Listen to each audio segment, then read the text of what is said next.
land planning. That is one of the things I love about Asheville is you can get a great turnout for a topic like this. First, we want to thank ULI for coming to Asheville. So thank you very much for spending a whole week here. We're going to hear the advisory panel give us their recommendations here shortly. We also want to thank the city staff, did a ton of work to prepare the panel, ply them with all kinds of data and facts and information so that they would have everything they need from a technical side to be able to make these recommendations. So thank you to the city staff. We want to thank you, the community, because you provided your input to help inform the recommendations that we're about to hear. So please give yourselves a hand for your work. There are a few sponsors that we want to thank for making this all possible, and they are as follows. First is Seaman Whiteside. Next is Dewey Property Advisors. Next is RVI Planning and Landscape Architecture. And finally, McMillan Padsen Smith. So thank you to all the sponsors. You know, as I have been talking about to our community over the last several months, while we have experienced an unprecedented, devastating event to our community that we are slowly rebuilding from, the silver lining to this is that we have an unprecedented opportunity to rebuild Asheville in a way that's better than ever before. And to add to that opportunity, we have an unprecedented amount of funding to do that. We have three major sources of funding. The first is FEMA with a state match to rebuild everything that was damaged in the storm. Think insurance claim. So those are just the dollars to rebuild parks and water systems and anything that is of public infrastructure that had been destroyed. But on top of that, after tremendous work and advocacy, we were awarded $225 million in CDBG-DR, or disaster relief funds, to add to the simply rebuilding funds. So that when we have an annual budget of $260 to $270 million, you can see that $225 million is an extremely large and unprecedented amount for our community. On top of that, you all voted to approve $80 million in bonds that we can add to that as well. And then finally, the staff has been working hard to apply for the over $1 billion that has been made available in hazard mitigation funds. And those are funds that will provide us an opportunity to rebuild in the areas that we're going to hear about today with a vision that can actually become a reality. And that is exciting for our community. So thank you all for the work that you're doing. Thank you all to the community. I know you're in it for the long haul because you've already been in for the long haul. So we thank you in advance for that. And with that, I do not know who's speaking after me, but somebody, okay. Okay, Deborah, that's right. Deborah Campbell, city manager, here she comes.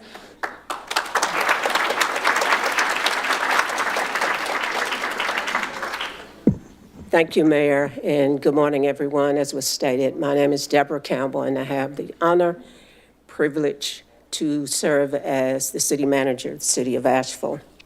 I also want to thank and welcome you, and so glad that you are here with us today. Many of you have also attended some of the other events that were held this week, including the tours, the meet and greet, the interviews, and now the moment we've all been waiting for, the recommendations. So how did we get here? During and after the storm, our community was fortunate to have numerous communities and organizations reach out to us to ask us, how can we help? The Urban Land Institute, or ULI, was one of those organizations that contacted us. The executive director of the Charlotte Council of ULI reached out to us and offered to help by doing among the many things that they do well, which is to offer thought leaders through their technical advisory panel. They offered to assemble as you see, a panel of experts to come to Asheville to help listen to our issues and challenges and recommend possible strategies and best practices to help our community recover from the devastating impact of Tropical Storm Helene. We are so grateful for the generous donation of their time and expertise, both individually and collectively as a panel.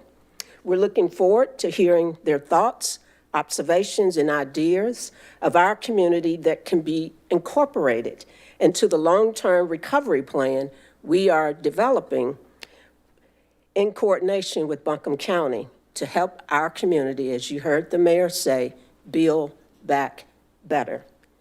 Last, and again, as the mayor said, and certainly not least, I want to thank the City of Asheville staff for their hard work to plan and coordinate with ULI staff all the activities that occurred this week. Thanks again for you all being here. And I also want to mention and also apologize to the panel that the mayor and I have another speaking engagement, and we may sneak out a little later, but we will be here, and I will try as best I can to return before this event is over. So I'll now turn it over to Victoria. Thank you all for being here again. And just one more thing, Chris, are we going to get some more chairs? You're working on getting some more chairs? All right, great. All right, thank you. I'm sorry, I'm a micromanager, apologize. Thank you, City Manager Deborah Campbell. My name is Victoria Ostrike, and I'm a director with the Urban Land Institute's Advisory Services Program. And so ULI, or the Urban Land Institute, is a global network of real estate and land use professionals, and we're driven by a mission to shape the future of the built environment for transformative impact in communities worldwide. One of the ways that we bring our mission to communities is through the Advisory Services Program. This program has a more than 75-year history at ULI, and this program leverages the expertise and thought leadership of ULI members to help communities solve complex land use, economic development, and real estate challenges. An advisory services panel takes place over 5 days and has 3 key components: listening and learning, developing recommendations, and offering expert solutions. A panel, like the members of the panel that you see here up front, take time out of their personal and professional lives to come and visit the community, speak with stakeholders, learn about the complex issues at play, and deliver recommendations that they believe will be tailored to the community and will ensure success. ULI also has a robust focus on urban resilience and a focus on helping communities, institutions, and systems prepare for, absorb, recover from, and adapt to adverse events. We have delivered technical assistance focused on resilience issues in a number of communities worldwide, and this is an incomplete list. And we're proud to be able to add the City of Asheville as well. I'd like to once again thank our sponsors, the City of Asheville, and also acknowledge the ULI Foundation, which generously contributed to this effort. The City of Asheville staff in particular did so much work, and so we're very, very grateful for everything that you did to ensure our success this week. And also wanted to once again acknowledge our sponsors. And finally, the stakeholders. So many of you participated in our events during the week, and we are so grateful for your participation and for your input. It was truly critical to our success this week. And with that, I would like to turn it over to panel chair Jim Hyde. Thank you.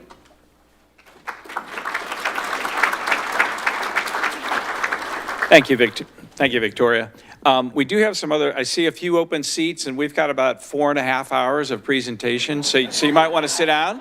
So if you got an open seat next to you, put your hand up. If somebody wants to sit, come on. Those of you sitting in the or standing in the back, feel free to come over and grab a seat.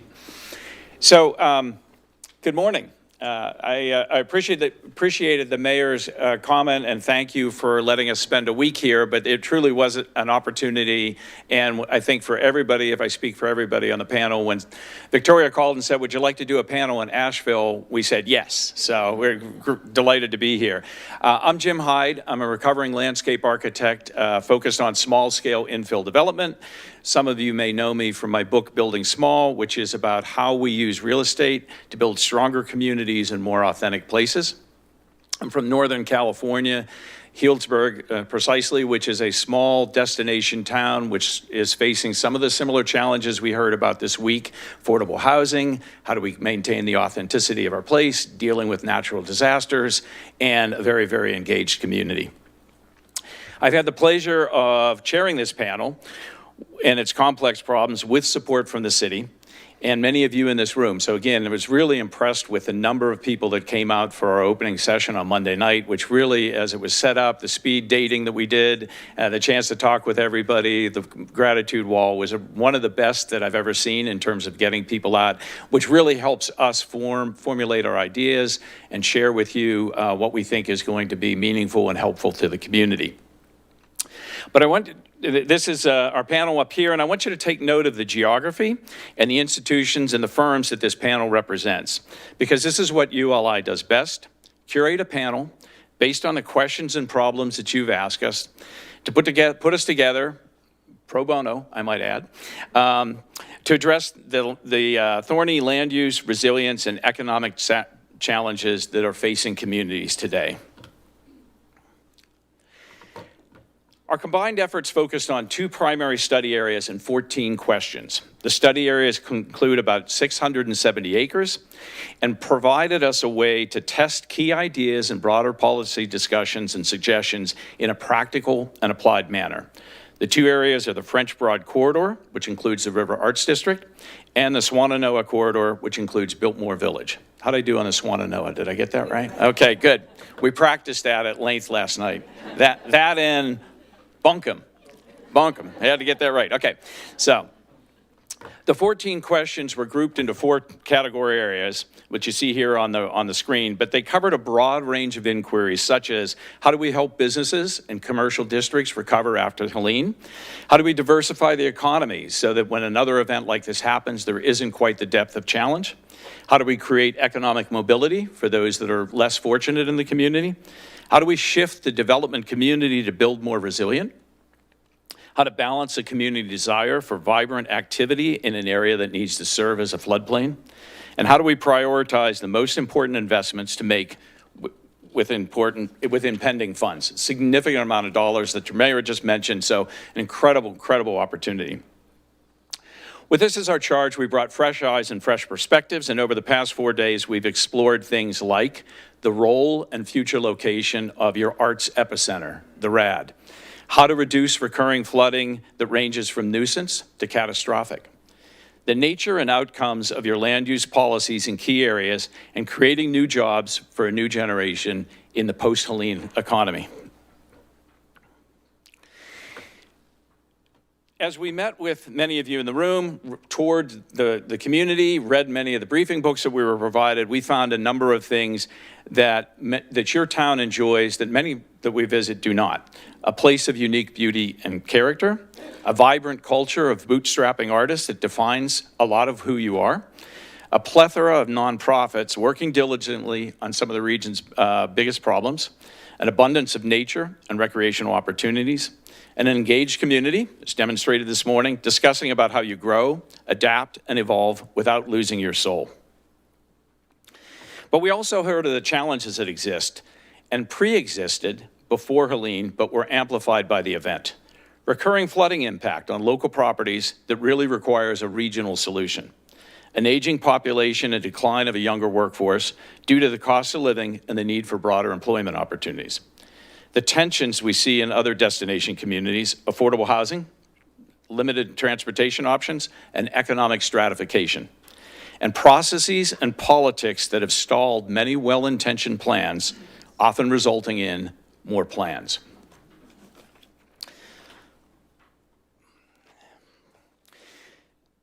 And while we cannot provide you the answer this morning, we can give you we can share our experience and observations based on everything that we've taken in and try to present to you the opportunity before you. We hope that what we bring to you will spark a call to action to seize the moment by working differently and facing and resolving the tough physical and social realities that Helene really illuminated, continuing the collaboration and work style that you developed under duress. Can you continue that as a day-to-day operating style? And then finally, optimizing the use of disaster relief funds to help you build back stronger and more resilient. So to start off this morning's presentation and ground our report out, I wanted to ask one simple question. What do you want the legacy of Helene to be? I'll say that again. What do you want the legacy of Helene to be? A moment of trauma and memories of generational event that disrupted your community and tested your strength? Or the moment you seized a bigger future to build back stronger, more connected, and more resilient? So to organize the panel's comments and responses and recommendations, we've organized this around 4 key elements of resilience: physical, economic, and organizational. And now to talk about the very first element in that, Jim McRae will talk about the legacy of parks and open space. Good morning. My name is Jim McRae. I'm a landscape architect, urban designer. I work for a firm called Design Workshop. I reside in Denver, Colorado, but I have the great fortune to work all over the country, working for communities, cities, property developers, landowners on how to better utilize their resources, their natural resources, that primarily being parks and open spaces.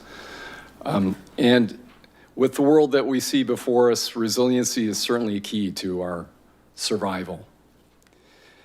I want to talk about the importance of parks. I think that some would say that the health and the well-being of a community can be measured by how people support, love, and use their parks.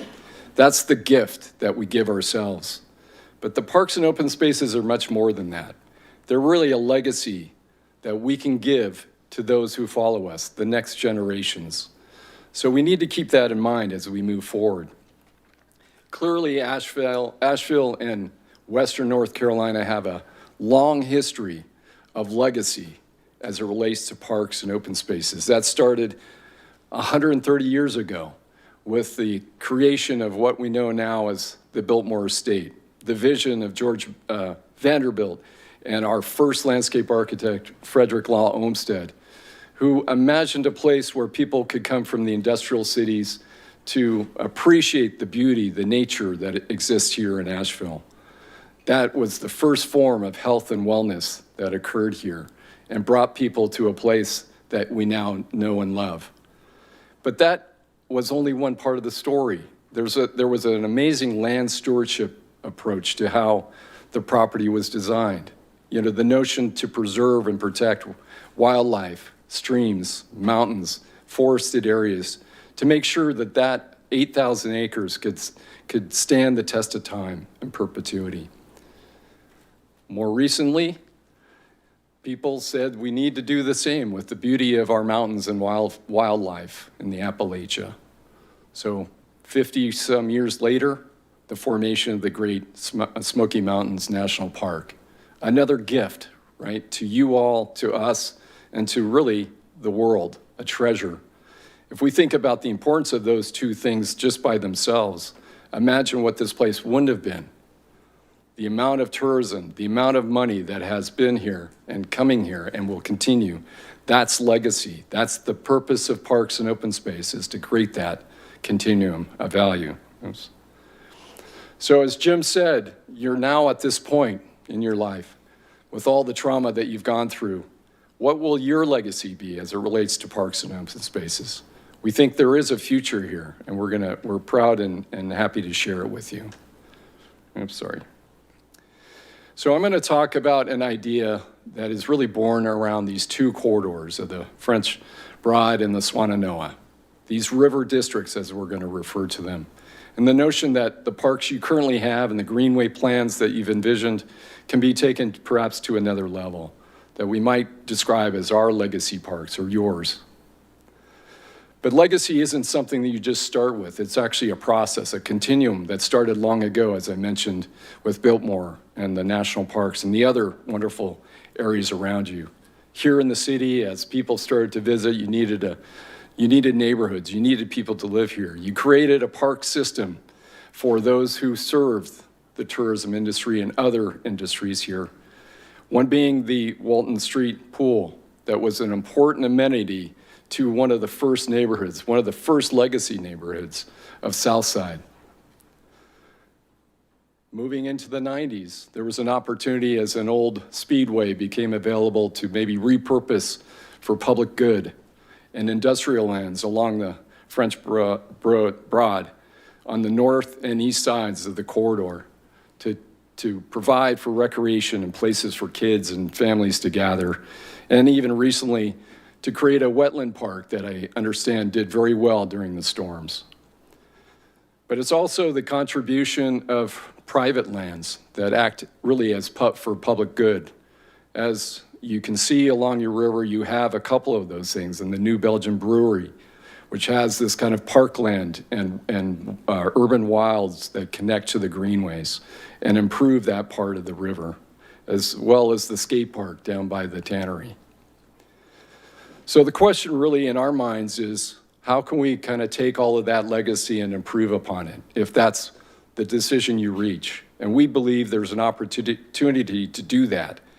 This slide represents a project like many projects in the United States where cities have tried to repurpose their riverfronts, where you could imagine maybe taking industrial lands, repurposing them for park space. If you can acquire and sort of pull together a string of open spaces that act not just for recreation, but for ecological benefit, to take the water that comes from the urban environment and clean it before it goes into the river.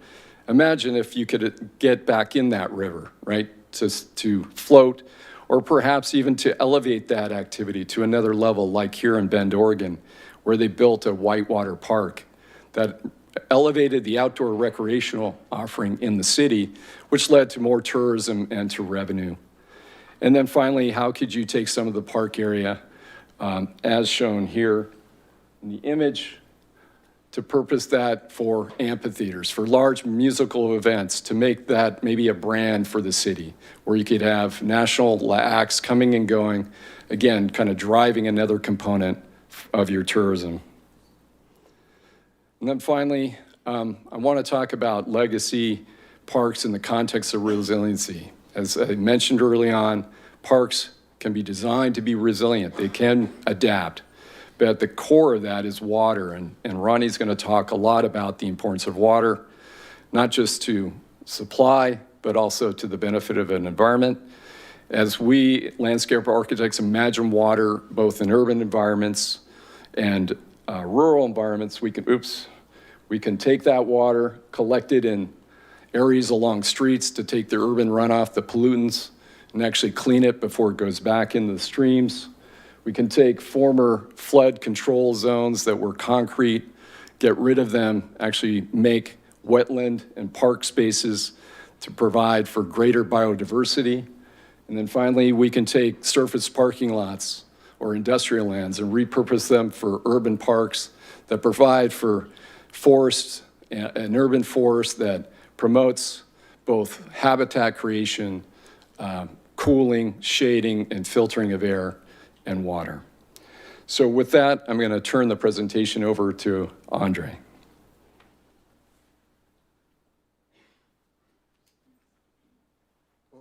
Don't go too far yet, Jim, because you're going to be coming back. So, good morning. My name is Andre Brumfield, principal at Gensler Architects based in Chicago. I focused and tailored my career, trained as an architect around urban design, urban planning through the lens of trying to create better cities through urban revitalization, neighborhood redevelopment, and also citywide planning. But with that, I think I'm going correctly in the right order. Because, we tend to think as urban designers and planners at a larger scale, we can't help but think about what this means in terms of the city as a whole, and kind of picking up on a number of things that Jim was speaking to in terms of your riverfront today. We kind of think about this as a larger system. It's not just about the riverfront. It's not just about, what can happen here, but how this could actually be tied into the city in a much more meaningful way, in a different way as your city continues to evolve. So of course, you know your city, you know your riverfront, you know exactly where it's at. But, from a landscape, or I should say from an open space standpoint, we did a quick analysis in terms of highlighting, as you can see, these circles that are around your neighborhood parks throughout the city. And these represent 3 to 5 minute walking radiuses around each of the parks. And if you squint, it feels like your neighborhood or your city is, quote, well served by open space and by parks. But that's not necessarily the case. Our analysis quickly was done that we determined that just over 33% of residents are within a 5 minute or 3 minute walking radius of a park or of open space. And if you think about this in terms of the great topography that actually makes Asheville and your city beautiful, it also sometimes works against you when it relates to just accessibility as you actually make your way through the hills, up or down. So I think as we think about this in terms of where does Asheville want to be 5 years from now, 10 years from now, as it relates to a larger open space system, and also the greenway trails are actually connect these, how do you actually create a stronger connection back to the neighborhood, a stronger connection for the larger networks, open spaces, but more importantly, how do you actually increase that accessibility from 33% to probably 5 years from now, 50%, ideally 10 years from now, 75% of your neighborhoods are connected or have true accessibility to a park. So that's one of the homework pieces that we would love to give back to you as you actually think about the future of your city. But at the end of the day, your city is about neighborhoods, and every city claims to be that they are a city of neighborhoods. And, for us, and for me particularly based on how I've crafted my career, what does this mean to the legacy neighborhoods? The legacy neighborhoods, the Black neighborhoods in particular, that don't necessarily feel that they've actually been part of the past, even from a historic standpoint, they have, but don't necessarily feel like they're certainly part of today, and more importantly, about part of Asheville's future. So the idea of actually focusing on your legacy neighborhoods, South Side, the Block, Burton Street, others, how can they actually benefit from this change? And this goes beyond just open space access, but also if you think about what it means to the future of your riverfront. For a number of these residents who live in your legacy neighborhoods, they may not feel that the riverfront is for them. It's for the rest of the city, and more importantly, it may be for those who are actually visiting and the tourists who are here. How can the riverfront benefit everybody? And how can you actually take advantage of this moment, as the mayor said earlier, to take advantage of the funding and the investments coming in that really speaks to how you can actually revitalize your neighborhoods, your legacy neighborhoods, and the Black neighborhoods in particular. So it's very important to talk about the evolution of the legacy neighborhoods as a whole. This is actually focusing on the South Side from 1951 to 1975. And if you actually squinted, you could see the impact of urban renewal. You could see the impact of slum clearance. But more importantly, what's not here in this slide is representing where the original settlement of Black residents who actually were here generations before, which were on the river. It's a story that repeats itself over and over throughout the city, throughout the country, in terms of the Black population actually being, if you will, kind of forced into the areas that were low countries. But as flooding, the recurring floods happened, certainly the evolution of your industrial areas, also here in Asheville and other parts of the country, where industry actually took over the riverfront and the Black residents were forced to, if you will, migrate. So if we think about what this means in terms from a historical standpoint, and also what it means in terms of retaining the Black population and growing the Black population, how can we create a future where the Black population in your legacy neighborhoods feel that they can actually benefit and grow from the change that's moving forward. So we have a couple of thoughts that speak to that. In terms of what this means for the legacy neighborhoods, how can we actually strengthen the legacy neighborhoods? First and foremost, there's a rich history that is here. Build on that rich history. And what we found fascinating as a group here, the Black Cultural Heritage Trail, if you think about the public realm, if you think about the park system, how can you actually elevate and build on that cultural trail and bring that experience to the riverfront where it actually speaks to a new public realm that actually speaks to history, that actually speaks to culture, and gives a better direct connection to the legacy neighborhoods. I mentioned earlier, retaining and growing the Black population. As you all know, Asheville's Black population has been declining, especially over the past 10 years. Unfortunately, this is not a unique issue or phenomenon, if you will. A number of Black cities throughout the country, my hometown of Milwaukee, where I live in Chicago, has experienced severe Black population loss. How can you actually create ways to retain the Black population that you have? But if you think 5, 7, 10 years down the line, certainly the next generation, give those meaningful opportunities to actually grow the Black population that's here and also maybe even attract Black talent to the city. The idea of residential development and affordable housing, what that means for attainable housing for the Black residents that are here, but also attracting those who may actually want to come here. Claire and Richard are going to go underneath the hood and get into the details of what that means. But this is not just focused on affordable housing. This is also focused on creating housing opportunities of choice. For those who actually want to live in a single-family home, that's okay. But they don't have to, giving offerings for multifamily homes as well. We've all heard about the missing middle. Walk-up apartments, duplexes, townhomes. Creating avenues of choice for the legacy residents in the neighborhoods that actually speaks to not only investment and development, but also speaks to the broad offerings that actually could be attainable for those who live in legacy neighborhoods. The idea of promoting Black entrepreneurship. We know that Black businesses are here. How can you actually grow that and actually work in those Black entrepreneurs who actually have investment here, who actually have businesses here, to work into a larger economy that goes beyond tourism, that also goes beyond, if you will, the idea of actually not only the economic conditions of the city, but how you can actually bring people from across the city and even those tourists into the legacy neighborhoods, giving them a reason to come, different offerings, if you will, for food, restaurants, shop, and commerce. And last but not least, and this is something that Jim will certainly join me on to speak a little bit more in depth about this, community hubs. It does not always have to be about recreation. It does not always have to be about open space. But how can you actually create incubators here that are actually the anchors for our legacy city, our neighborhoods, that actually not only are for the residents who are here, but also a broader offering for those who actually live in other parts of the city as well. Great. Thank you, Andre. So I'm going to quickly talk about a project that we've been involved in or with in East Kinston. It's a African-American community.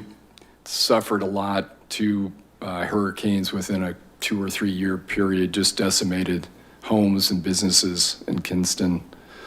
I'm going to focus on the middle slide. So we were part of pretty much a community advocacy process to help this community figure out how to move forward. And we devised with them an approach on how we could create programming services that would do two things. One, provide things that we called blue sky, the kind of good things of job skilling, education, music, dance, but also being aware that the community had some dark sky days, those times when they needed food, when they needed care, mental services. So the plan really started with programming and this idea of community resiliency in mind. It's really their plan. We just help to kind of advise like we're doing today. There were 6 outputs to that. I won't go through all of them. A lot of them are very similar to what we'll propose or present here shortly. What's resulted is now a vision to take that idea and actually manifest it in a physical environment, land that can be dedicated to this program, to this initiative, to really catalyze the community through different programs and buildings, food, recreation, music, art, and flexibility. So this plan is now in its funding stages to be initiated with the first phase. And one of the things that Jim and I would like to stress as we actually go through just a couple more examples is that this has been done elsewhere. This has been done in other Black neighborhoods, other legacy neighborhoods in terms of driving investment. And that's the one thing that we actually want to emphasize is that as you think about where these other things are happening across the country, through ULI, we'd be more than happy to connect you with other communities who are facing some of the same challenges, but more importantly, how they're overcoming those challenges and creating a realistic vision to actually implement toward development. This is an effort that we've been working on in Knoxville, Tennessee. First Creek Redevelopment is a former public housing site that's actually been transitioned into a mixed income community where the Black residents actually have an opportunity to stay in place, but also attract others who are looking for a mixed income environment. And one of the things that's also a good parallel here, an unfortunate parallel that speaks to kind of legacy communities here and elsewhere, if you kind of pay attention and look closely, this was located in part of the low country area that was prone to flooding, which is where the original settlement of Black residents were living. But the idea of actually how to take advantage of that and turn this into a new community and have a broader, actually, not a new community, building on the current community, but have, again, that cross-section of residential offerings in terms of what it means for multifamily homes, townhomes, walk-up apartments. Again, an offering of choices for all those in all ages that are actually looking to actually attain affordable housing.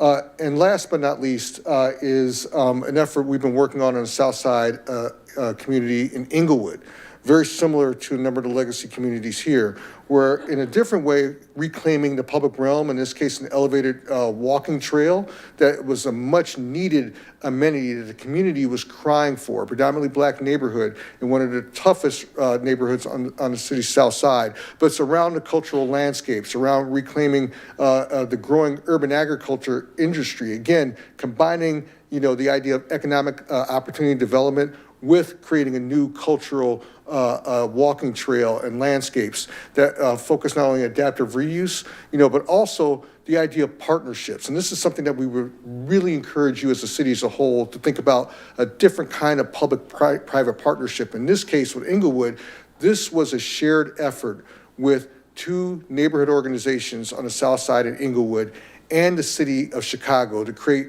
not only a vision, but an implementation strategy of how to actually move this effort forward. And throughout this effort over the past year and a half, they've actually raised real dollars, over $90 million to invest in the first phase toward implementation. So you keep hearing me talking about, and others will talk about, vision to implementation. This is not about creating just a plan that sits on a shelf. It's about creating a plan that is toward actionable and achievable goals that are actually incremented through near, medium, and long-term goals to be established. So again, for your community, for your city, not just creating another plan, but goals, actionable goals that could be implemented that move things forward. And actually, last but not least, 11th Street Bridge in Washington, D.C., again, a very good public and community engagement process, if you will, to actually create a new public realm that in this case, which parallels with your community, public spaces in and underneath the bridges. These don't have to be dead zones, but these could actually be part of a new public realm that actually benefits the community and actually makes it for the community, and in this case, also by the community. So last but not least, before we turn it over to the rest of the panel, this is an opportunity to create investment, not only in the public realm, but also in development as it relates to your legacy neighborhoods. The legacy neighborhoods should benefit from the change in the future that Asheville has ahead of it. Don't leave the communities behind and create a public realm where everybody benefits. And with that, Ronnie?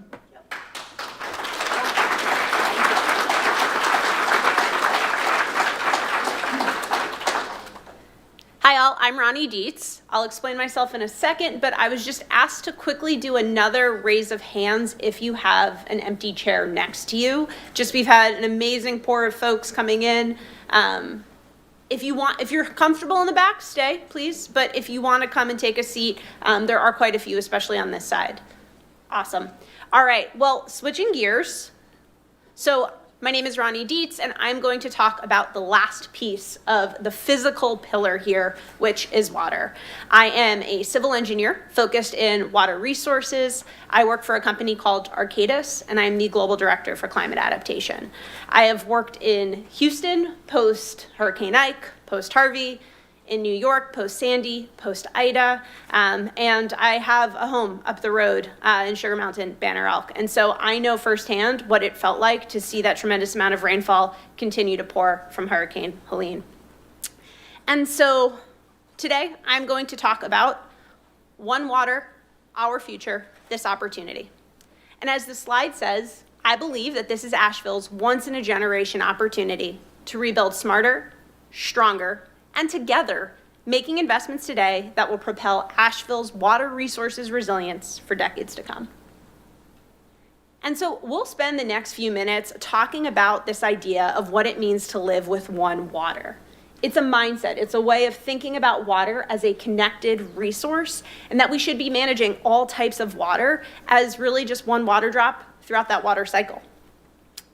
And so before we look ahead and what that means in terms of Asheville's future, I just wanted to take a moment and look back. And so, as many of you know, Asheville's history has been shaped by water, and the city is no stranger to floods. There are two rivers that we have been asked to study, the French Broad and the Swannanoa, and I think it's important to just talk about how they differ in terms of scale, characteristics, hydrology, because it does really require a tailored approach that laid the foundation for how we've thought about our recommendations. And so first, you have what I like to think of as this mighty French Broad River. This is a major regional river. It is one of the oldest in the nation. It's wide, it's high capacity, but it has a low gradient. And so what that means is it's not that steep, and water kind of moves slowly into Tennessee. It also means that floodwaters recede slowly once the basin is flooded, and you all know this firsthand. And differently is the Swannanoa River.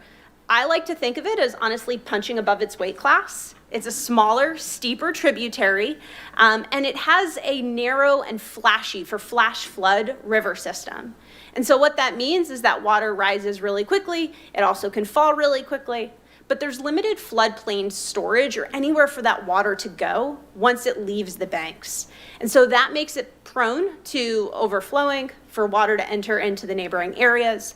And that speed also means that it often picks up debris from upland areas and then lands itself down near the confluence. All right, so now let's look ahead. So as you've heard from the mayor, from Jim, this is really a pivotal moment, but it's a pivotal moment for Asheville to rethink its approach to water.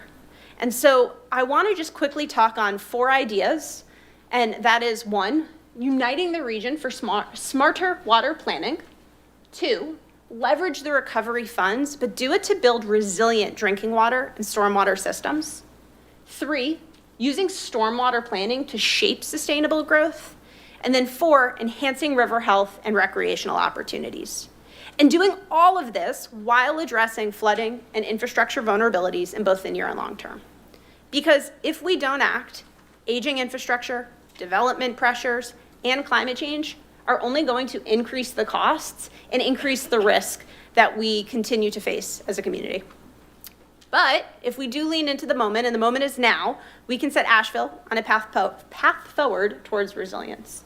And so I'm going to now talk about the how, but I just wanted to note these icons because I do try to connect the how to some of these bigger goals, and hopefully it'll be clear here in a second. And so the path forward, 3 big moves. How do we secure Asheville's water future? First, it's about planning smarter, not harder. As you heard from Jim, there are a lot of amazing plans, but how do we move that forward? 2, rebuilding today for a resilient tomorrow. And then 3, how do we sustainably fund the future? One of the things that we heard was that even before Helene, Operating budgets were really tight and really constrained. And so how do we use this moment to not only think about that influx of capital, but to set Asheville on a path towards more sustainable, long-term O&M funding sources? O&M is operations and maintenance funding sources. And so I'm not going to read everything on this slide in the interest of time, but I did want to call out just a couple of things as we go. And so the first one is on plan smarter, not harder. So right now, water planning in the city and the county, it happens in silos. And this is common across the nation. Budgets and mandates, they differ across agencies. Folks have their tasks and things that they need to do, and everyone's time is precious. But other cities around the nation are breaking down these barriers, and Asheville can too. And so this includes, one, establishing what I'm referring to as a one water council, or this idea of a framework to bring the city and the county together to align capital improvement plans, and also share data on water quality, do even more to collaborate for flood warning alerts. And then two, launch a city and then a county-wide stormwater master plan. Stormwater master plans that include both green infrastructure, gray infrastructure, they're often seen as a best practice around the nation, and as far as I can tell, Asheville and Buncombe could really benefit from having one, and this can guide where and how to invest in stormwater and green infrastructure in the area. A couple of benefits this provides. It will reduce downstream flooding, and so we need to think higher in the watershed. I've used this analogy with the panel that trying to address the flooding in, say, the Biltmore Village district is like trying to mop up the flooding that's coming from a bathtub that's overflowing, and it's a lot easier to turn off the tap. So that's not to say we may not need to mop, but how do we make improvements and investments higher up in the watershed? And this will also add green space, and it'll ensure with the prioritization that the projects moving forward have the greatest impact. And so number two is rebuilding today for a resilient tomorrow. I want to start by saying that I believe the city is already doing really excellent work to address the vulnerabilities exposed by Hurricane Helene. But Asheville and the region is dynamic and it is evolving, and we need to plan for the long term. And so I want to just hit on two areas on drinking water and stormwater and what this could look like. So drinking water. While improvements and upgrades are planned for the 3 water treatment plants in Asheville, the city should begin planning for a 4th water treatment plant, and I'm going to encourage that they secure the land now. This redundancy is critical for growth and resilience, both from extreme weather events and climate change. And then on stormwater, strengthen the on-site stormwater management standards. And so this is required by permits for North Carolina in larger cities, so Charlotte and Raleigh. And what it means is that you have to capture that first 1 to 1.5 inches of rainfall on site. And something like this would be remarkably powerful in Asheville, given the steep slopes and the topography. And so what this means, requiring developers to capture the first 1 to 1.5 inches on site then means that you can improve water quality, you capture that water before it goes downstream, and for developers who can't manage their water on site, they can purchase a credit, so in lieu of being able to do improvements, and this would create a fund for the city to then go and make stormwater improvements elsewhere. It could be higher up in the watershed where you can also get greater bang for your buck. And so lastly, on that thread, sustainably funding the future. And so I know that this is a pivotal moment in terms of this influx of federal funding, but let's also think sustainably about long-term O&M sources. And so again, to just call out 2 items here. First, explore energy recovery fees for drinking water. And so I appreciate the Sullivan Acts. I appreciate some of the challenges that revolve around distributing drinking water in the greater Asheville area. But to offset the high costs of maintaining Asheville's drinking water system throughout the mountains, Asheville could look to implement an energy recovery fee. Based on precedents elsewhere, there's reason to believe that this can be done both equitably and within the current legal frameworks. And then 2, coordinate with local groups working along the river to get more bang for the buck. We had the opportunity to speak to so many of the impressive organizations supporting water quality improvements, education, recreational improvements.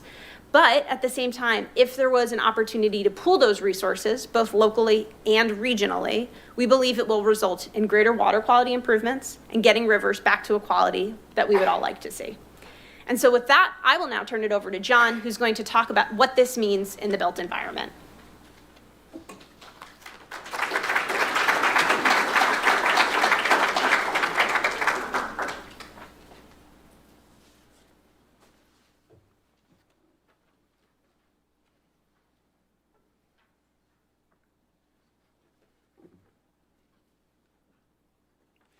Greetings, everybody. It was quite remarkable when Ronnie and I were putting this work together, how many similarities there are, believe it or not, between the water situation and the built environment situation. So if you think about the one-time things, rebuilding today for resilient tomorrow, again, as Ronnie said, to build back, don't build back the same, we can build back for economic recovery and resilience. The HELEN and FEMA grants are both once in a generation. I hope they're once in 100 years, not just once in a generation, same with water and in real estate. HELEN's damages allow, or maybe they force, a new start in the study area because a lot of property was destroyed. This is bad, but you also have a blank slate. And flooding has happened before, it will happen again. How can we build back together? So I'm John Macomber. I'm a finance professor at the Duke of the North at Harvard. And what I teach is real estate, commercial real estate 101, and my research is about climate adaptation and finance. And what I want to do is give you some action ideas around adapt, think, analyze, collaborate, use, do, and act. So to start with, in terms of adapting, there were three big takeaways, really. One is that arts and culture are too valuable to return to harm's way. So the River Arts District grew over time, but maybe it doesn't need to go back in that location. The second is Asheville is stronger when property owners and communities work together, combining resources towards a common plan rather than working in a splintered every person for themselves manner. And the third is the FEMA buyout funds are limited. You don't need to just splash them like peanut butter all over everywhere. They can be used strategically towards projects that have cumulative benefit. So the adapt action is to think in these four key areas we studied. Resilience is different. In River Arts, artists arrived recently when rents were low, but this has been back of house for decades before that. Probably now the artists won't be able to afford new build rents, although I'm sure that's what Eddie wants to see. We heard that many artists don't want to revisit the trauma. Southside residents have been displaced, as Andre was talking about. Let the river lead, as Ronnie was saying. Solano Corridor has been a historic floodplain. It's going to flood again. We'll proceed with chaos or following a route that helps everyone. I'll talk about that a little more. Biltmore Village will also flood again, but there are a lot more resources there, and individuals can decide their own future. And the French Pride Recreation Area probably should say focus on recreation with safer, flexible design that's easy to recoup after a flood. Think in terms of risk, times readiness, times resources.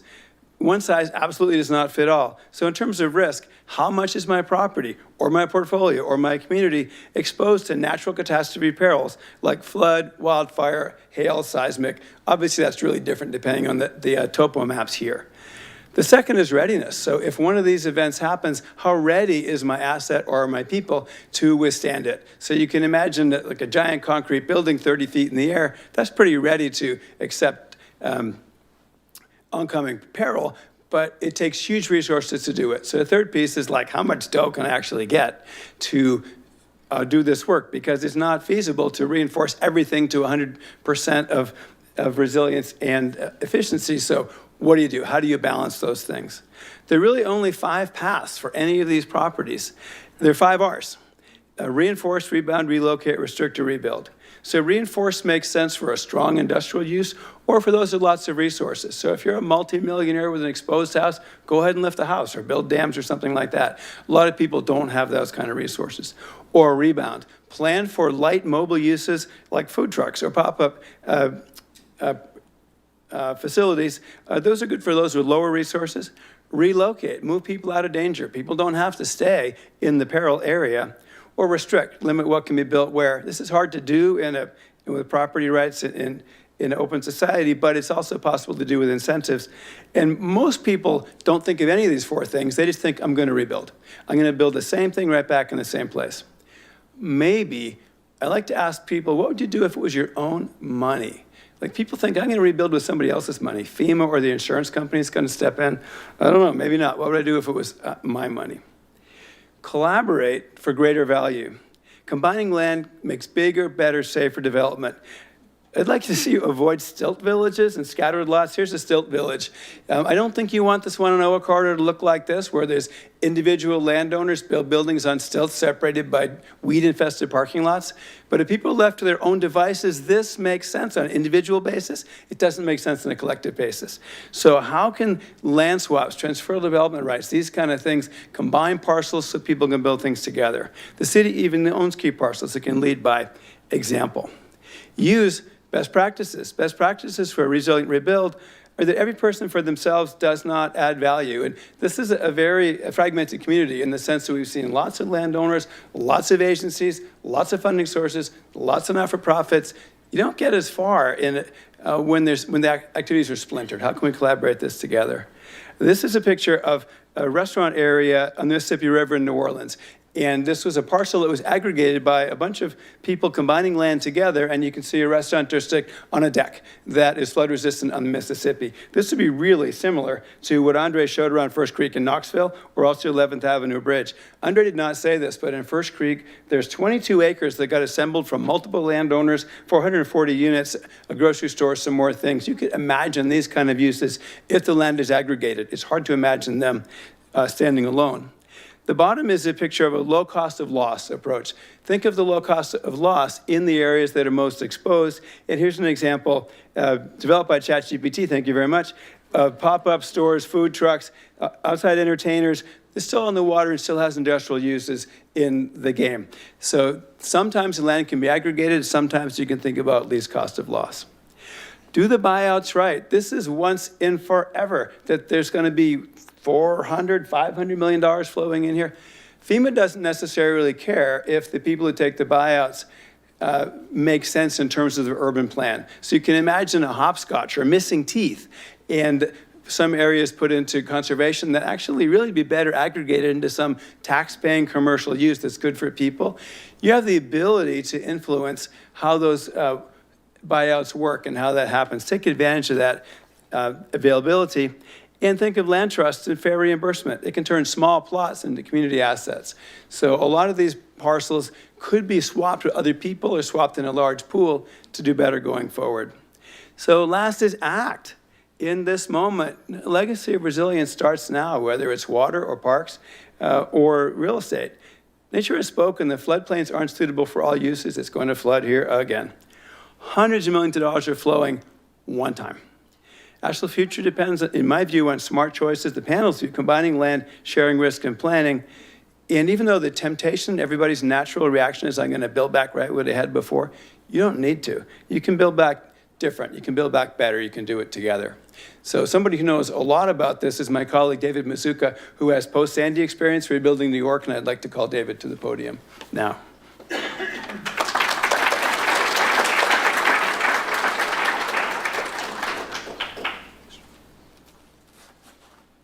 Thank you, John. Good morning, everyone. My name is David Mazuka. I'm lead instructor at Columbia University's National Center for Disaster Preparedness. Formerly, I was with New Jersey State Government with our Sandy Recovery Division, the state agency responsible for managing our Superstorm Sandy Community Development Block Grant Disaster Recovery funding, that being CDBG-DR funding. Given my experience, it is a pleasure, a privilege to be here with you today. So we started with the physical, walking through parks, community, water, and the built form. Now we will move on to the economic, starting with the economic reset here in the city of Asheville. Asheville has a generational opportunity as it recovers from Tropical Storm Helene. It has the opportunity for an economic reset, a rare moment to reimagine Asheville's economic future in a way that serves everyone. This is not about replicating what was. This is about rebuilding the economy through resilience. Thinking across 4 distinct categories, that being tourism, recreation, workforce development, and the arts. Leveraging CDBG-DR funding and community partnerships to spur investments that align with community values and Asheville's distinct identity. Our proposals focus on both quality of life and quality of opportunity, especially for low to moderate income, that being LMI, residents. To do that, we will begin with the largest of industries, that being tourism and hospitality. For well over 100 years, Asheville has attracted visitors. People who visit Asheville are drawn to its culture and natural beauty. tourism is an asset, but we recognize through the stakeholder feedback, the members of the community we interacted with this week, that there is a tension in the community. We suggest a reframe with tourism. We propose that Asheville takes a destination stewardship approach where resident input contributes to the management of tourism and focus on stewardship and shared value. That leads us to proposing the prioritization of spaces that support organic resident-visitor interaction. We want to protect what is authentically Asheville through the building of new membranes, to build upon what Andre said, where civic life and tourism intersect. These are spaces that serve the community first, that are community-centric. The examples that come to mind would be the Riverfront District in Chattanooga, Tennessee, or even looking a little farther away in Canada, Granville Island in Vancouver. These are areas for recreation and commerce. We see recreation as an economic strategy.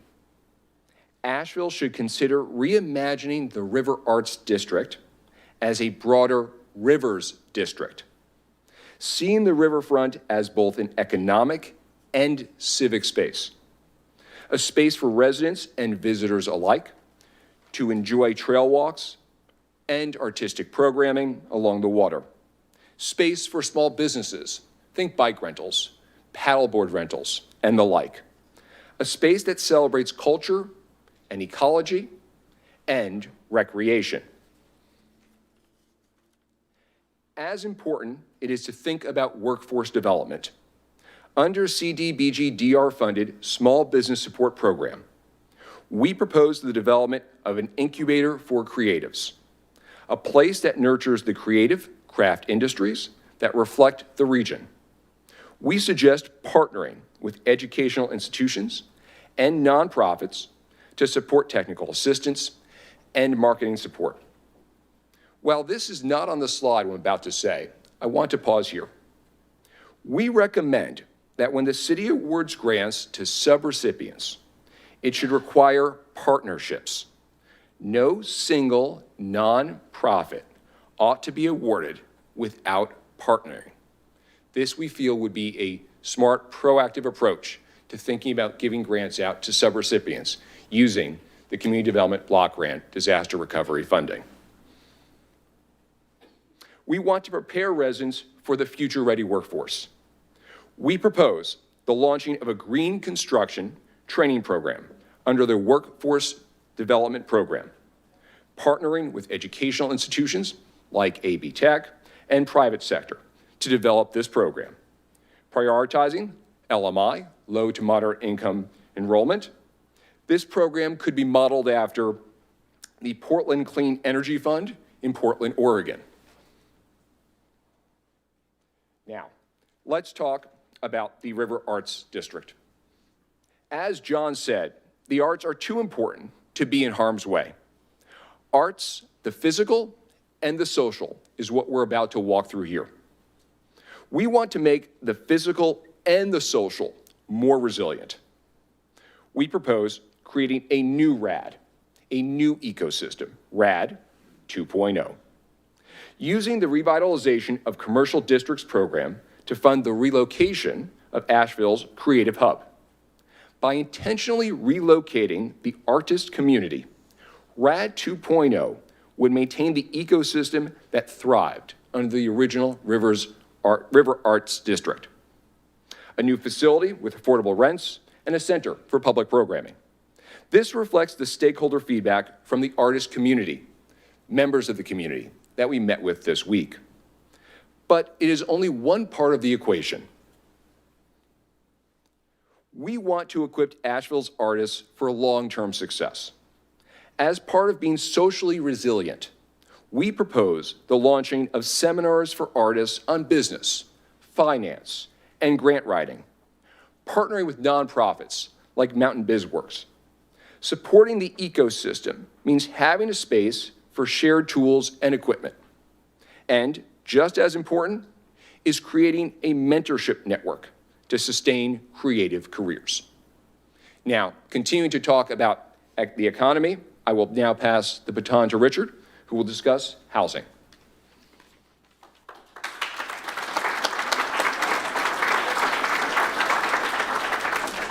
Thank you, David. Good morning, everybody.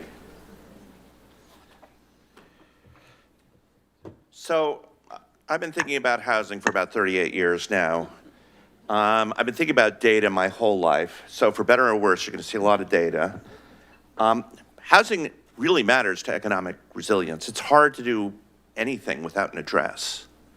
Stakeholders told us housing is something that Ashevilleans worry about. And the context of Asheville really matters. In some ways, Asheville resembles the country as a whole. In other ways, it's very different, and I'm going to talk about that.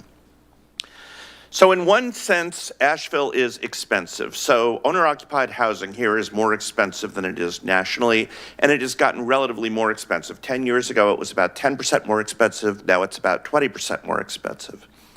On the other hand, and this may surprise some of you, rental housing is less expensive in Asheville than it is nationally, although it has caught up considerably over the last 10 years. It used to be considerably less expensive.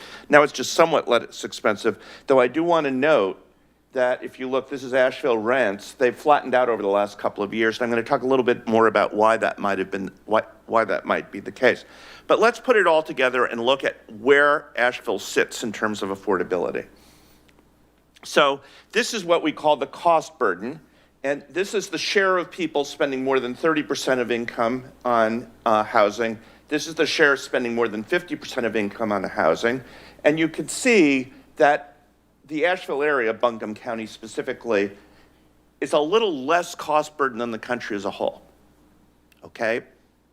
Now, I think the reason for that is you have built a lot of housing here. You build at a pace that's about 2.5 times the national average, and about 4 to 5 times the what we have in my home state of California. That said, who thinks this is good enough? No. Okay, let me take you back 50 years. Told you I was a data nerd. Those bars would have been near zero throughout the country 50 years ago. So what we're going to need to do is keep building, and it can be private or public sector, but we need to keep building. And I want to talk a little bit more about the nature of that building, because that is where this area is very different from the rest of the country. So, kids, you don't have very many of them here, okay? Now, what you hear over and over again is you have a bunch of old people, and that's true. And as an old person myself, I love old people. But you actually have a more than average number of middle-aged people, too. You have plenty of people who are sort of in that prime working age population. What you lack are children, about 20% less than the country as a whole. Okay? Now, in light of that, it strikes me that you should have a different kind of housing stock than we have as a country as a whole. We tend to be very focused on the single-family house in America, but that's probably not where it's at for the Asheville area. Now, it is interesting, if you look at Asheville, and by the way, shout out to Victoria for the circle, because I couldn't draw this, and she did a beautiful job. 5 to 9, this means 5 to 9 unit buildings. So you can think of that as your sort of classic missing middle housing, not a big apartment building, not a small building. And this is the share that's the country as a whole. This is Buncombe County, this is Asheville. And you can see Asheville has over the years done a pretty good job of delivering this kind of housing. About 3 times as much relative to its housing stock as the country as a whole. What I'm going to say, keep it up. Figure out how this happened and keep doing that, because given the demographic characteristics of this place, that is the right way to go. But it's going to be difficult, and here's why. And it goes beyond land use issues. We could talk about zoning and so on, and Claire is going to speak to that after I am done in a few minutes. But there is a fundamental problem here, which is there's no incentive to build anything anymore. So I want to explain these 3 lines. They're a little complicated, but this top line is the ratio of typical rents in the United States to typical house prices in the United States. So you can think of it, how many of you folks know what a PE ratio is for the stock market? Okay, that's not helping that much. How many people know what okay, how many of you folks have a certificate of deposit or own a bond? Okay, so think of this as like that. This is the return on owning a house, okay? Nationally, it's here. It's about 8%, 7% right now. Here in Buncombe County, it's more like 6%, 5% right now. Okay, so one, that could explain why your home ownership rate is relatively low, is it's not as financially appealing here to own a house as it is nationally from a financial standpoint. And yes, people don't do this kind of math when they make decisions, but sort of in the back of their head, people actually do. But the second thing, and this is where the problem lies, is this is the current mortgage rate in the United States. And if you look before about 2021, whether you're in Buncombe County or whether you're in the country as a whole, the return on your investment in a house is higher than the cost of capital, that mortgage rate, which encourages you to own, which encourages you to build. What's happened with this increase in mortgage rates is mortgage rates are about the same now as this return, and this return doesn't take into account things like property taxes and insurance. And here in Buncombe County, man alive, it is way more expensive to borrow than the return you're going to get on owning a house. So macroeconomic conditions right now are really against buying a house here in this region, okay? Now, let's talk about what this means for building going forward. So I have a couple of examples here, and the slides will be available to people, right? Okay, so I'm not going to walk through these because I want to turn it over to Claire, but the way to think about this is a feasibility analysis for both an institutional investor and what I'll call an individual investor. Imagine someone who wants to build a duplex, live in one side, and rent out the other, okay? And after we go through all of this, basically your return on equity, so you think about the amount of money you put in a deal and the amount of income you get in exchange for that, for an institutional investor is 2.8%. Treasuries are yielding more than 4%. Okay, who's going to invest in something at 2.8% when they can have a perfectly safe investment at 4%? For that individual, it's 1.8%. And this assumes that land is free. This assumption assumes that land is free. So of course, it's much worse than this. But let's just return very quickly to this. We have a lot of cost-burdened people, okay?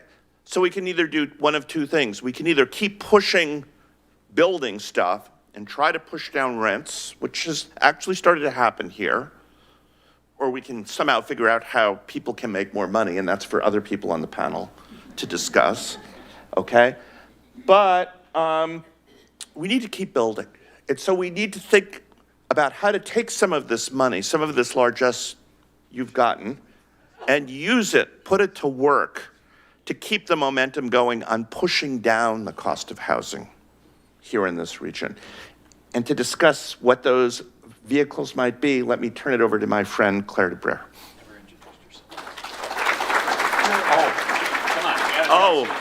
Jim just told me I forgot to introduce myself. Well, you know, housing nerd, data nerd, that's who I am. I'm Richard Green. I'm a professor at the young West Coast USC, and I'm an economist by training. There you go. Good morning. Okay, so far we've seen a vision of what we can be. We have heard the reasons why we need to do this. I am going to explain to you the how, or at least some of the how. My name is Claire DeBriere. I am a real estate developer from Los Angeles. I've spent my 30-plus year career doing primarily adaptive reuse and historic preservation projects, and definitely all urban infill projects.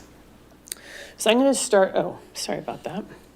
So I'm going to start with our study area. So we were asked to specifically look at the 487 parcels along the Swannanoa River and the French Broad River, which all of us keep calling the French Broad River. If it slips out, I apologize in advance. In this area, there are 52 unique land uses, 52 zones. That is remarkable for such a teeny little area. The biggest of these, not surprisingly, are around commercial, government, utilities, but that also allows a lot of really undesirable uses adjacent to water. It allows gasoline and industrial uses. You have a concrete plant, a steel foundry, propane gas, recycling processing plants.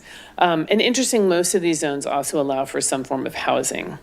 Our challenge is that the permits that are allowed under your current zoning in these river districts aren't conducive to promoting or conserving our water. And it can also cause significant pollution to both the soil and to the water. So the floodplain has a unique challenge, and that is, I mean, it's a benefit, but also a challenge, and that is that the historic properties are exempt from both the city's and FEMA's requirements to what we're sort of calling like armoring or hardening their sites.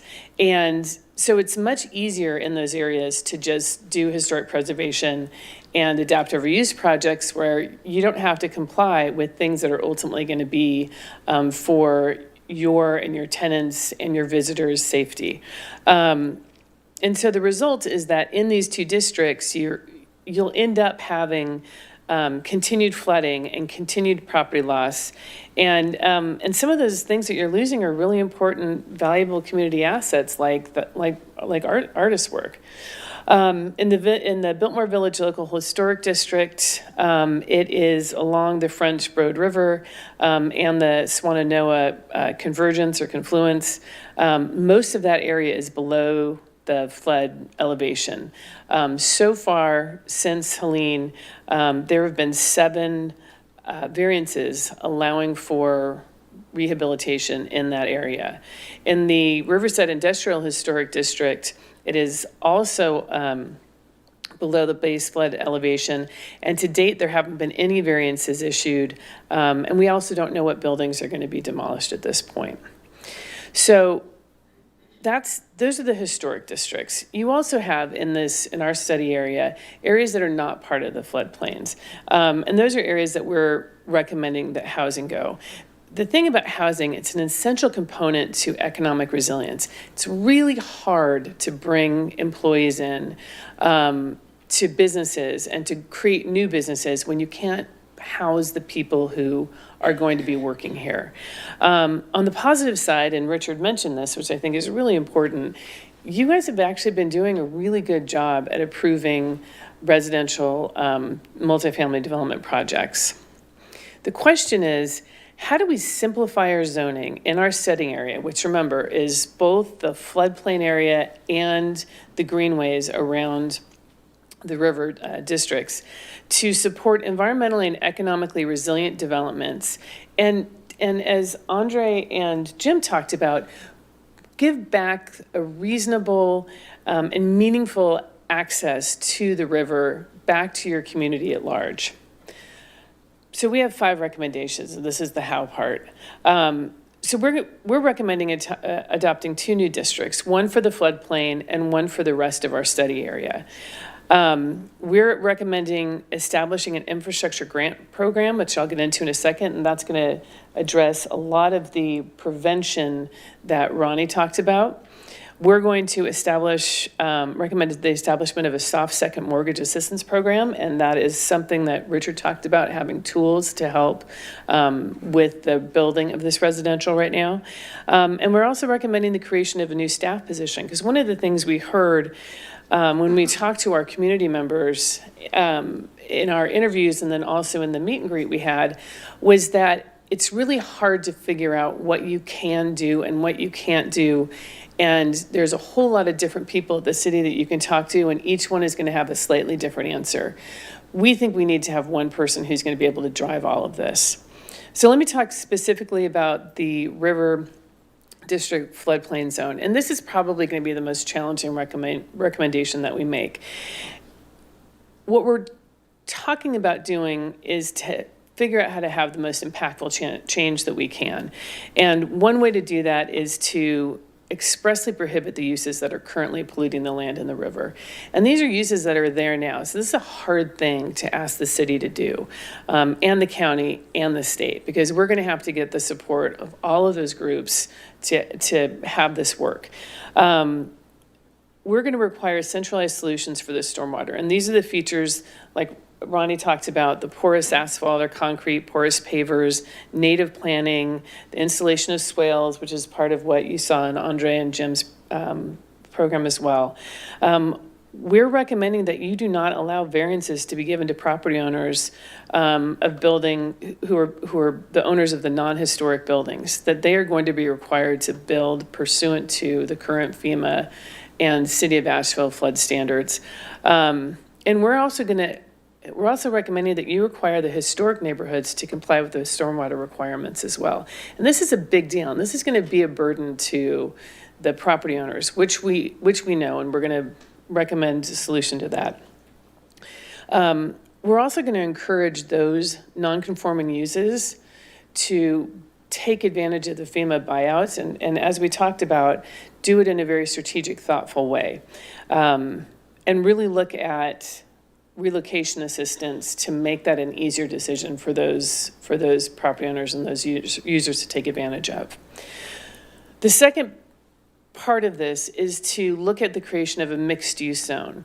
And what we're recommending is that there is a very clear objective design standards that are created for multifamily that will actually connect the park space that we're talking about on the river edge, and connecting that to our legacy neighborhoods and connecting that to the rest of the city by having our multifamily along that water in that more creative zone, and then not encroaching on these historic neighborhoods. We're recommending, and this is again a challenge for both the city and for you as a community, to allow for non-discretionary approval and review for the projects as long as they meet that criteria. We are recommending that part of that criteria mandates that there is an emphasis of view corridors to the river and to your parks, and that there's pedestrian access. That is really, really important. Taking advantage of these incredible greenways that you've started and really expanding them so that you have both physical and visual access to your waterfront. We're recommending that we do not allow single-family homes in this district, that we reduce parking requirements and we remove the minimum lot size requirements. We're recommending that we mandate the green infrastructure. And again, these are things that are for the long-term health of both the river and your community. We want to offer density bonuses, which you already do offer for to add affordable units that are deeded or deed restricted. And something that we haven't seen before, but most large projects have to donate 1% of their project cost to the arts. We're asking that those funds be able to be used to offset the construction of artist studio spaces, or to offset the rent of those spaces in these areas and in this district. This is the way we're going to pay for the infrastructure.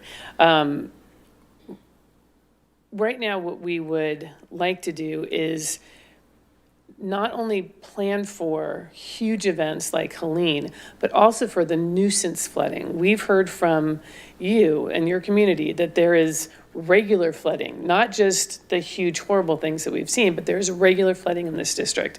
And so what we're going to try to do is help prevent that by mandating that in your flood zone, you implement these physical green infrastructure changes.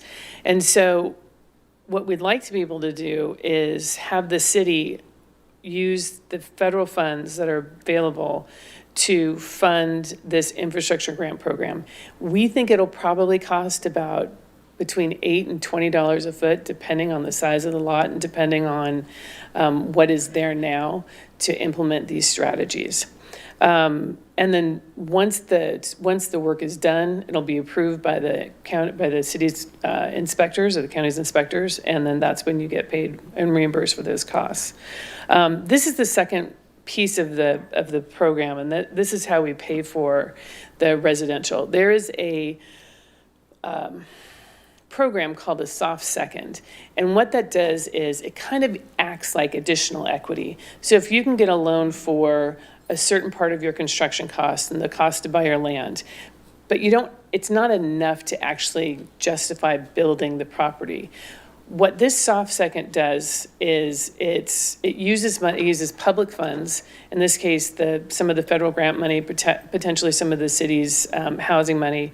I would even look towards the state and the county for additional funds to add to this. But it effectively gives you a second mortgage to cover the cost difference between what's required and what you can get in debt. And when the property is then sold or refinanced, that money goes back into the pool. So it's this recycling of the dollars to allow for the continued growth of multifamily development in your community. And lastly, this development liaison. This would be a new position for the city, and this is really kind of an exciting idea. This person who could be hired immediately could actually, I don't know if you actually can hire somebody immediately, but you should be able to do it pretty quickly, let's put it that way. But this person could be the single point of contact at the city for builders who are developing in these districts. They can help navigate through the city departments. They can be the person who helps to draft these ordinances that we're talking about and pull together the right teams to create these other two programs. This is something that the city can do, I'm not going to say tomorrow because it's Saturday, but maybe on Monday, to really get this process and these programs going. We think that this person should report directly to the city manager, just from an efficiency standpoint, because they're going to have to be working across all the city departments to really have this be an effective program. And lastly, the implementation of these recommendations should be able to occur, the setting up of these programs, the changing of these zoning, it should be able to occur within the next 6 months. So again, this gives you a playbook for how to implement all the things that we've talked about today. It'll bring the vision of both economically and environmentally resilient communities back to your riverfront and really re-engage your legacy neighborhoods. And most importantly, it gives you the opportunity to have a healthy and viable recreation area. All the things that Ronnie's talking about, that's a way to get Asheville back to its rivers and to make the rivers a viable proponent of your economy, not something that's going to take away and devastate it. And lastly, we're also going to be recommending the provision of housing so that you have the opportunity to continue to grow your economy and bringing businesses in and getting that opportunity to get more diversity into the community from an economic standpoint. So I know with that, we're going to have Samia come in and give us the closing.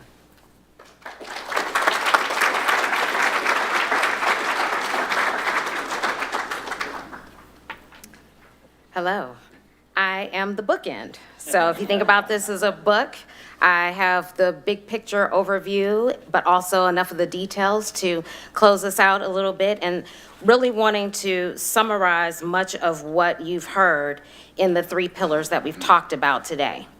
By way of background, I have a multidisciplinary background in a number of spaces in government or government adjacent. Over 18 years of local government experience in a community called Arlington County, Virginia, right outside DC, which this week I have learned very much. While very different from Asheville in many ways, there are some parallels to the community here. And also the multidisciplinary background summed up in my title, Director of Housing, Community Planning and Development for Arlington County, Virginia. Also by way of being a Deputy County Manager and a Chief Race and Equity Officer. And so my name again is Samia Bird. And the one thing I want to say is physical and economic resilience requires an organizational culture and structure with the capacity to implement plans and execute actions, a systems approach. And that's what we're talking about in this 3rd pillar of organizational resilience.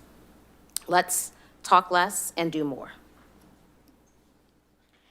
A plan of action that balances economic development and environmental protection and sustainability in the French Broad River, Swannanoa River corridors hinges on these 3 things. 1, connection, taking a systems-wide approach where everything is connected and well integrated. 2, strategic alignment, focusing on shared priorities to inform action. And 3, relationships. Working with partners is essential to ensuring the success of any efforts to advance the economic and physical resilience strategies that we have recommended. Organizing for resilience also requires the City of Asheville to define this moment steeped in identity as a doer, leading on at the highest levels, strategy, deliberate and intentional. Asheville has adopted many long-range plans and completed several studies that serve as a solid foundation upon which to build. Asheville has done a good job of documenting concepts and ideas for economic development, housing, land use, infrastructure, environmental sustainability, arts and culture, parks, and open space. With the cornerstone of a great city being great plans, this moment now requires a plan of action. It is time to shift focusing much of the energy and effort on planning to plan to advancing a single unified vision with a clear and delineated set of priorities that the city can then quickly move from concept to action.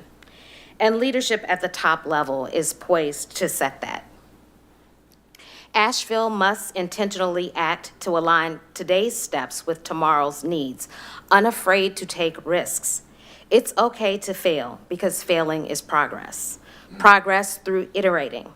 This might look like innovation, which means you take a step, adapt, measure progress, and then repeat.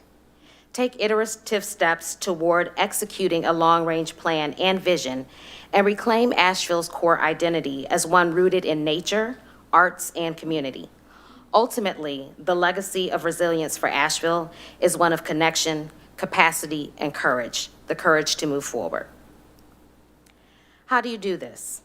Let's reimagine how planning is done.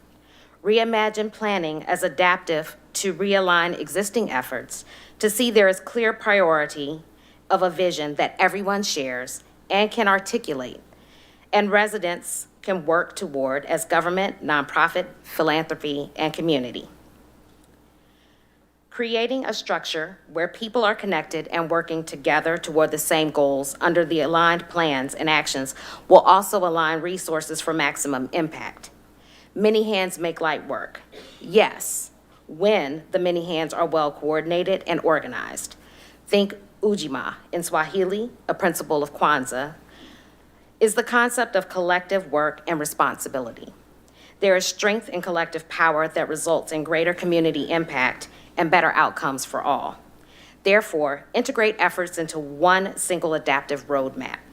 Ground execution in data and an approach that is trauma-informed. Deeply resonant is the legacy of trauma and the need for a structure that acknowledges and repairs past harms and hurt in the strategic efforts to rebuild sustainable systems and organizations for physical and economic resilience. Centering Asheville's cultural identity in rebuilding is the means to shore up that long-term resilience. As you embrace the French Broad River and Swannanoa rivers, then they become the clear focal points. Think therefore beyond the rivers as distinct and independent features to assets that unify and connect the people, city, and partnerships to physical and other resources needed for long-term sustainability, livability, and quality of life. This will mean recalibrating the civic identity of Asheville. As you elevate local history, artisanship, and access to rivers, it will reinforce Asheville's true roots over its external reputation.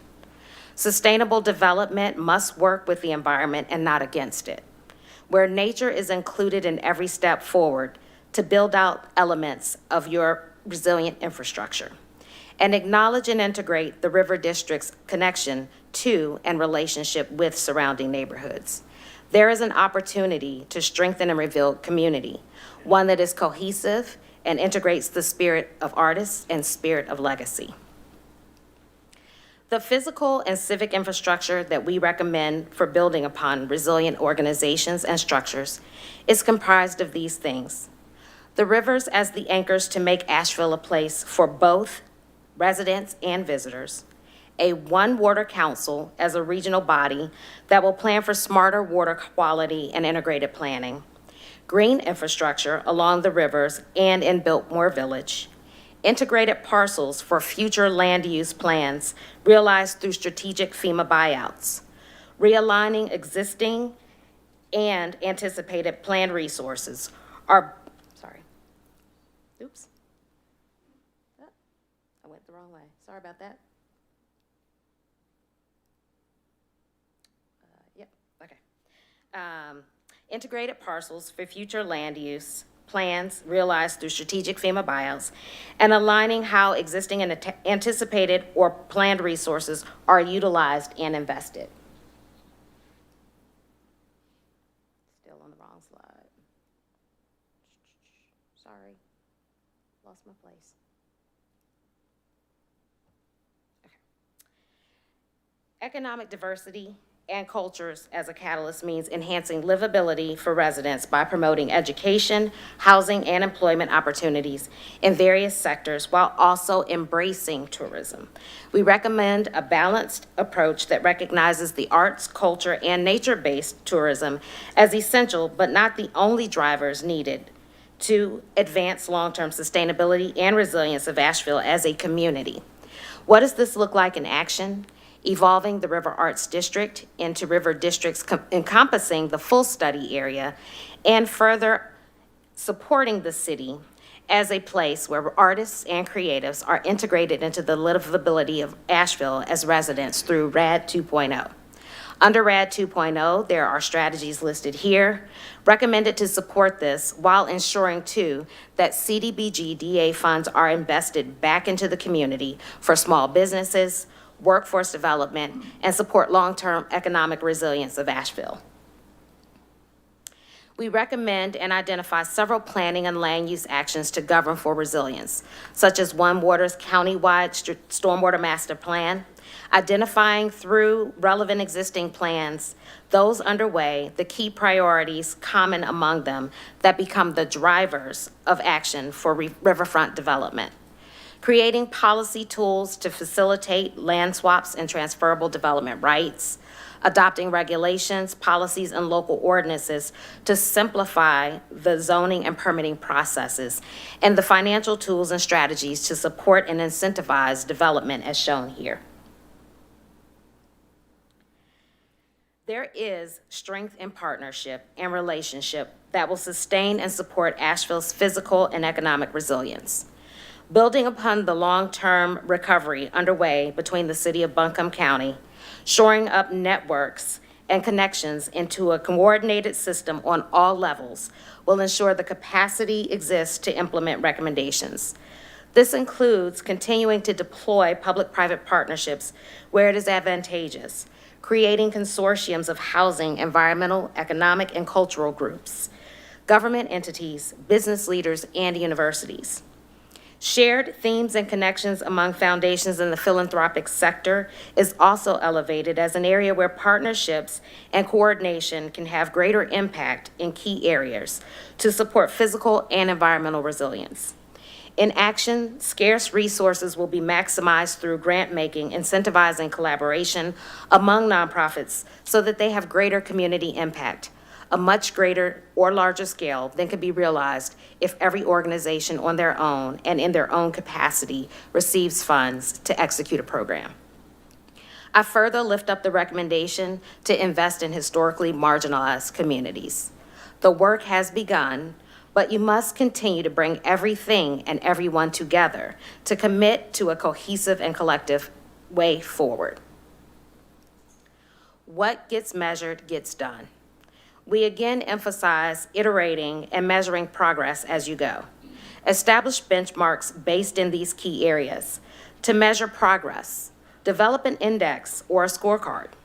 Create an implementation matrix charting out the strategic priorities for resilience recommendations, time captured as short, mid, and long term, the responsible entity, and benchmark measures of success. It is important to be able to track and show investments to understand not only where you have been and where you are, but where you are going. What will be done, by who, When? And who will be better off and by how much? As I conclude, I leave you with this. We have shared recommendations to move you forward in balancing economic development with environmental protection and sustainability in the river districts. Helene was the wake-up call to act now, building on recovery efforts underway. Legacy is defined as the long-lasting impact of particular events, actions that took place in the past. This is Asheville's opportunity to reflect upon its past and redefine a legacy for future progressing forward. Don't let perfection stunt progress. Lead top down, bottom up on connection, strategic alignment, and relationships. The moment is now. A resilient Asheville is not simply imagined, it is built. A legacy of resilience is Asheville is not just surviving floods and challenges, it is reclaiming its rivers, culture, and communities with bold intention. And this moment you have will be defined not by what the city has been, but what the city will become. And I'm going to turn it over to Jim.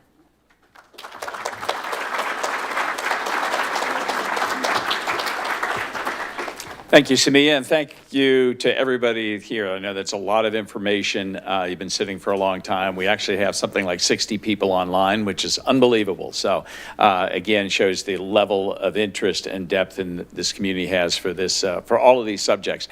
A couple of quick things, and then I'm going to just go through this to kind of close out our part of the presentation. We are going to be taking questions. It's the moment that I know many of you have been waiting for and we've been fearing. But and that will be done via card. So if you don't have an index card, if you didn't pick one up, raise your hand. Somebody will bring you one. The idea is write that down. We're going to try and avoid duplicative questions in that and try and get through as much as possible. I also wanted to mention that these slides will be available. They'll be provided to the city, and the city can share them. And then there will be a much more detailed report that will come out probably in 4 to 5 months by the time that we synthesize all of this information and a lot more that we talked about but couldn't get into the slides this morning without keeping you here until 5 p.m. So that will be available, and that really tells a lot of the nitty-gritty and details behind our recommendations, what we explored, and some of the things that we're recommending. So I wanted to end, we always like to do this because, as you can tell, there's a lot of information, a lot of passion. We weren't just sitting around drinking cocktails this week. We were actually working very, very hard. But at the end of it all, I'm sure a lot of you are saying, wow, you know, like, where do we start? If I was one of the city staff, I'd, boy, that was interesting, but like, where do I even begin? So we try to poll the group and figure out from all the things that we've heard, all the things that we've taken in, again, not knowing and having a lot of the, maybe the baggage and the history and everything else, what do we think that we talked about was probably the most important to start to move things forward? And so the first one is the thing that Claire talked about, this development liaison that becomes the champion. They become the clearing process for getting more things built faster in an equitable way that addresses sustainability and affordability and just kind of navigating a lot of the processes that sometimes is the disconnect between getting things built and getting things, you know, kind of studied. The second one is making sure that the ideas in this presentation line up with a lot of the funding sources that are coming in. So as many of the panelists said, don't dilute the significant resources you have coming in because you have so many resources coming in, but try to figure out how to put the most bang, or most buck where you're going to get the most bang and let it build on that. The third one is to begin identifying those parcels that are ripe for buyout that would have a catalytic effect for creating a much more connected waterfront and green space. The other thing I mentioned earlier on, just an amazing number of nonprofits in this region doing amazing work. Some of us thought maybe a lot of nonprofits, maybe should all get in the same room together and talk about how this, the money, their particular missions could be aligned. So again, not duplicating resources, but actually using them most effectively and most quickly. Starting this process that Ronnie talked about, creating the One Water Council to lift up those local water issues to a more regional watershed landscape scale solution set. And then the last one is recognizing the importance that the River Arts District and those buildings have for the ethos and character of this community. How do you get those out of harm's way and not let that disperse where you lose the critical mass that comes from bringing those together into one place? So starting to look for sites where you could rebuild that community and do it in a way that is still cost effective for the people that are working in those spaces. So with that, we're going to take a 5-minute break, and that'll give us a time to collect questions and then sort through those, come back, and we'll do about 20 minutes of Q&A from the cards. Who did they give the cards to? Who do they get? Oh, okay, give them to Victoria and Lance over there. Okay, thank you so much for your patience.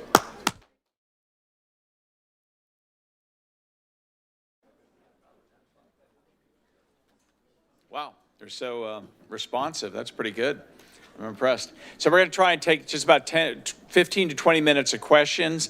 I've got them here. This actually is a great process. I think we've got a nice range, a little smorgasbord of some of the things that we've talked about that I think we can answer right now. Some of them were pretty deep technical that are beyond our 4 days of knowledge on Asheville. So we'll defer those to the city for a later date. But I would ask that the panelists try to keep your responses fairly short but informative so that we can get through as many of these as possible. So I'm going to start with one of the easier ones for Ronnie. I feel like I'm in a game show here now. Okay, Ronnie, regarding the One Water Council, considering that Asheville is downstream of 10 towns and 2 counties, should the council include jurisdictions rather than just the city and county? Yes. There we go. That's a good example. Softball question and a short answer. Okay. You want to embellish on that a little bit of how you might bring them to the table? I just try to follow the suggestions of the chair. Yeah. But no, I do think that it needs to be representative of the areas that drain into the French Broad and Swananoa rivers. And so not only the different water utilities, but I would also encourage maybe some representation from DOTs and utility providers, because a lot of this infrastructure also lives underground. And so we need to understand how to engage with the departments of transportation, maybe utilities that are under there too, so that everyone is thinking about the fact that if you're going to dig up the street, do it once, do it right. And so bring a complete picture to this council, and I'll maybe pause there. Okay, that's great. Great, thank you. And so I'm going to do something here. There's a question here that is a great lightning round to close out with, but I'm going to give you all the courtesy of hearing it so you can be thinking about it while we go through the other, because it's, I think, a really good question. And it's, talk about one roadblock that each of you have seen in other projects or cities that Asheville can learn from as they move forward. So just be thinking about that, and we'll close out, and we want a short answer to that when we get there. But here's another really good one relative to green infrastructure. Any ideas on other cities that have successfully reconnected their riparian areas on a large scale to the rest of the community? Jim got to the buzzer first, so there you go. Hopefully people can hear. Yeah. Yeah, I mean, there's Chattanooga, there's Bend, Denver. Many cities have realized that they turned their backs to the city or to the river and have re-engaged it by reutilizing industrial lands into now mixed-use development and parks and open spaces that really become not just a kind of a hub for the community, but I think they're tremendous economic development opportunities. So I think the idea of, and I forgot to mention that there needs to be a regional park here. You've got some wonderful parks, but they're not of the scale that I think you could use. And so I think you can combine, the idea of a regional park with all of this other stuff that kind of latches onto it and creates kind of a new place for you. Yeah. So I'm a bit of a homer on this one because I grew up in Wisconsin. I'm a Badger, but Madison has done an amazing job of connecting its lakes with the city. They are all really well used for recreation, and they're used by both locals and people who visit. So I encourage you to look at Madison. Good examples. Good. Here's another one, which I think is a good one. We spent a lot of time talking about this, maybe more the how than the where, but so love the vision of RAD as a recreational, ecological, and community corridor. Any ideas on where RAD 2.0 would go to? So if we don't, I'm not sure we know the geography and the opportunities, but we did have a number of conversations about how how a partnership might be created in terms of potential sites that would make sense, and then how to, obviously, RAD was located where it was because the economics were supportive of the artists and the costs that they could afford to pay in rent. Anything you recreate isn't going to be able to do that, so how might we do that where we can get the cost ability to pay, maintaining the ethos all in balance? And one of the things that we had talked about was using a swath of land with the city. If the city has old transportation facilities or underutilized facilities, to the extent the city has something like that, there seems to be an appreciation for the grittiness of those historic buildings. And so the idea of trying to find a location that the city has that could actually give sort of that same kind of feel, but just in a safer place. And I'll add, I'm not quite certain like the specific location, but if you think about places like in Alexandria, Virginia, where we have like a torpedo factory, there may be buildings or opportunities to create a place in a building where creatives can come together and have the same type of opportunities that they have in those individual buildings. So what we heard a lot of was more about the collective community and artists as a community, that they wanted to be together. So in terms of a district, I don't know that it has to be a full length of physical geometry, if you will, or geography, but it could just be a building, a collection of buildings, or gathering places where artists can come together, do their work, and then display it. I think the other thing that we talked a lot about is if you accept and acknowledge the important role that the arts plays in the local economy, that making an investment from some of these funding streams in the physical asset that will allow them to continue to do their craft, continue to maintain that ecosystem, and continue to build the brand of the community. That's not just a grant that's philanthropy. It's actually an economic development investment. And so thinking about using some of the funding that's coming to you in that manner as a way to be part of the relocation process is really important. So, here's a good housing question. A significant percentage of the area's owner-occupied housing inventory is owned by individuals who do not live locally year-round. This obviously creates a lot of pressure on housing stock, labor pools, et cetera, et cetera. Anybody want to opine on or share any examples of how communities, these kind of destination communities, how they've dealt with the challenges of second home ownership and its relationship to workforce, affordability of housing, and connectivity to the local housing market? Jim, you're looking at me. No, but you're Okay. the professor from Southern California. Go ahead. So with second homes, I think one thing to think about as a possibility, and there are states that have done this, is have a homestead tax credit for people who live in a place. And I like homestead tax credits for a whole host of reasons. This is just one of them. But and I don't know what the right number is, so the number I'm about to throw out as an example is probably almost certainly the wrong number. But to give an example, suppose you exempted the first $100,000 of property value from property tax for people who for whom the house is their principal resident. What you're essentially doing is you're capturing some value for the community from those who don't live in the community. You're giving an advantage to people buying in the market to those who live in the community relative to those who don't. But you're not saying no to people who want to have a second home in your community. You're just saying, you know what, you're putting pressure on services, you're not paying any income tax to the state, so you're gonna have to pay a little more for your property taxes if you wanna be here relative to our community. There are other, I think, benefits to doing something like this, but that's sort of, in terms of the policy toolkit, the best one I can think of. Anybody else want to add to that? Okay. Victoria, do you have any others of interesting there before we go to the lightning round? I want to respect the time that we got left, but. Okay, all right. So let's go to the lightning round. Ding, ding, ding. Projects, examples, lessons learned that each of you have experienced in these kind of big move projects, big move ideas from cities that might be a cautionary tale that everybody in the room that's going to be taking this forward should think about. Can we just go down the line? Is that good? Go ahead, Jim. Yeah, well, being from Denver, I can point to an example which is called the Rhino District. I don't know if people know about it, but it's a industrial part to the city that runs along our Platte River, turned into basically artist-led mixed-use development.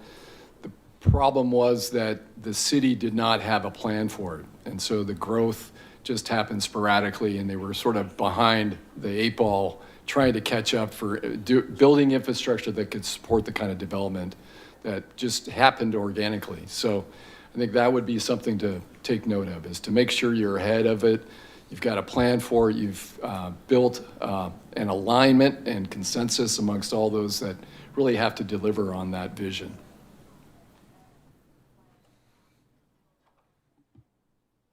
I think the idea of planning, or at least be prepared to plan for gentrification, it goes beyond just the legacy neighborhoods. You know, there are also other residents throughout the city who still want to live here. I think, you know, we've heard this as well from some of the younger people we've talked to that weren't part of the focus groups that we were talking in, and they are actually living outside of your city. You know, so the idea of actually truly talking about, you know, creating ways that people can actually afford to live here, regardless of their age, regardless of their income, is going to be very important, because what we've seen, you know, we could pull up a number of examples, probably right off the top of our head, where neighborhoods and cities that weren't prepared to address, you know, and deal with rising housing costs, you know, rising cost of living in the city, they see gentrification happening, and when it starts to happen, it's already too late. So what are some policies that you could actually think about in terms of kind of protecting the people who are here, and also serving as a way to attract those who actually can't afford to live here now but are still working in your city?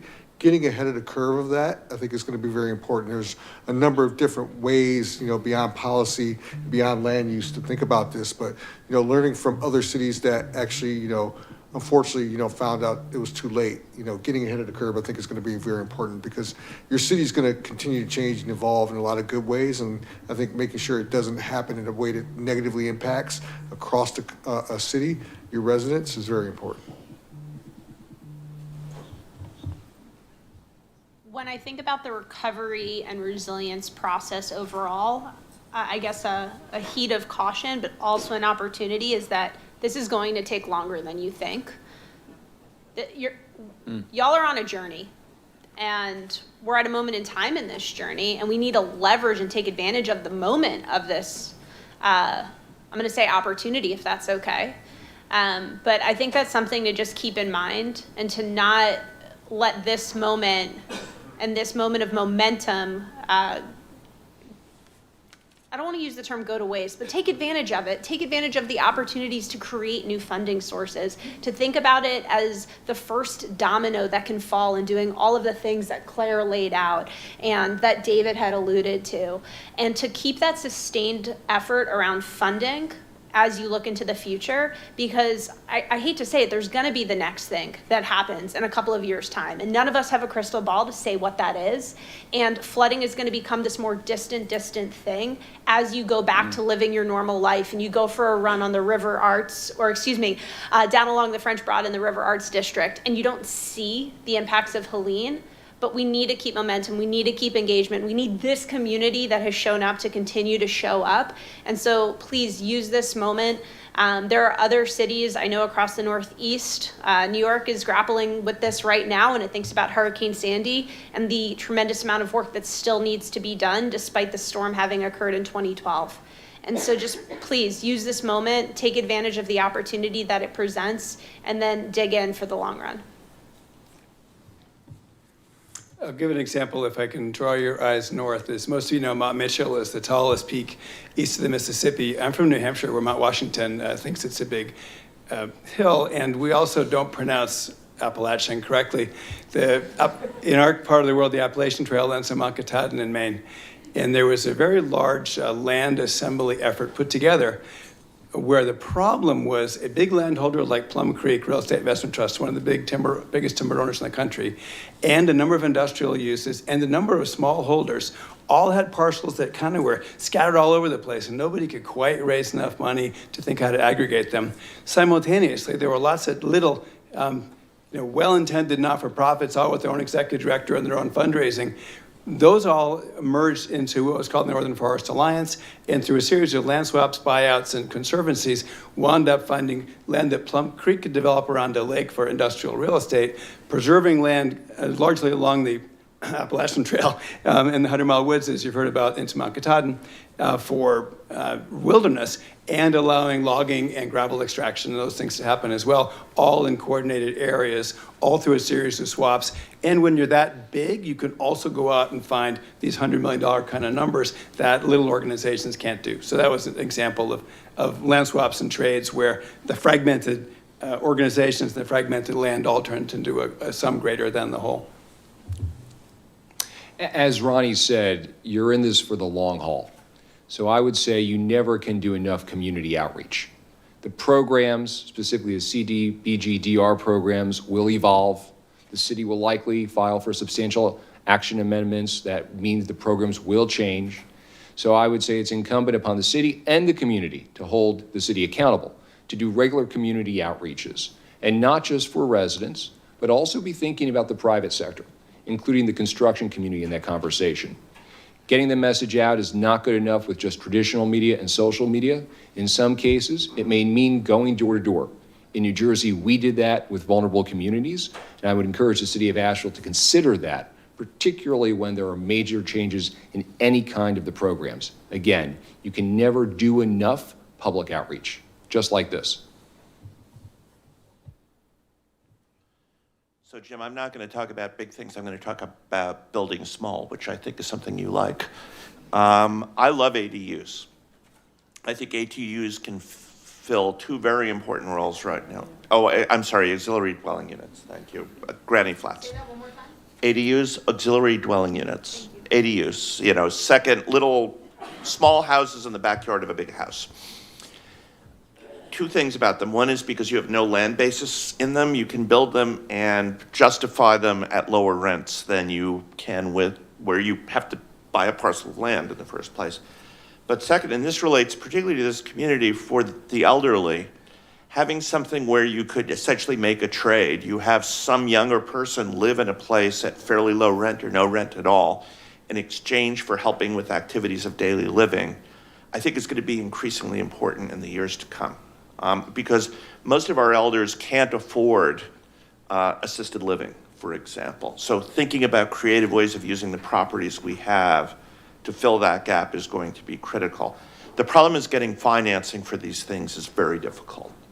And so coming up with solutions to make it easy for people to finance ADUs, I think is going to be very important, not just in Asheville, but in communities around the country in the years to come. So you asked the question of where have we seen things gone wrong, right? So I will say, don't be Los Angeles.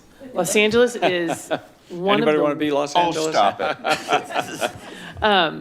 And I'm talking about that from a zoning standpoint and from a housing standpoint and from a facility standpoint. So Los Angeles has, I was shocked that you had 52 zones in this one little study area that we had. If that were LA, there would probably be not only those 52 zones, but like 15 different overlay zones and Q zones and everything else that goes on top of that. That makes it virtually impossible to figure out what you can and cannot build. So don't do that. Simplify what you can do, focus on what you want to see there.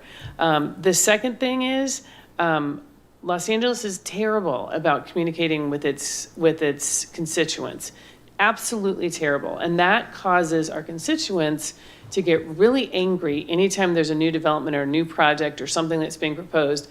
Because even though the city may have had 50 meetings with the developer and be fully supportive of it and know what's going to be and know what the impacts are, they have not done anything to talk to their citizens and their communities about it.